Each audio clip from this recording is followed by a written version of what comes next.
پانچواں حرف جر ہے ہمارا لام. اس کا نام ہے جی لام جارہ.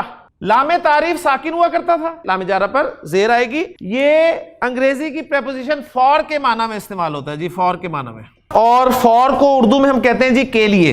یہ لام جارہ جو ہے بعض اوقات پوزیشن کے لیے بھی استعمال ہوتا ہے, ملکیت بتانے کے لیے بھی استعمال ہوتا ہے. لام جارہ جب اللہ کے ساتھ استعمال ہوگا تو دیکھیں اللہ کو ہم کیسے لکھتے ہیں, یہ اسپیشل ایک اس کا لکھنے کا سٹائل دیکھ لیجئے گا جی. جب لام جارہ لگا تو یہ ایسے لکھا جائے گا جی.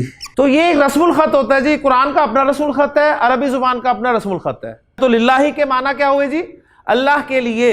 اور اگر پوزیشن والے معنی کیے جائیں, ملکیت والے معنی کیے جائیں تو کیا بنیں گے, اللہ کا. یہ قلم میرے لیے ہے, تو اس کا کیا مطلب ہے, یہ قلم میرے لیے, میں اسے یوز کروں اور واپس رکھ جوں جاتے ہوئے. لیکن کیا بتایا جائے یہ قلم میرا ہے تو گویا یہ ملکیت ہوگی میری. تو للہ کے دو معنی ہو گئے, اللہ کے لیے یا اللہ کا.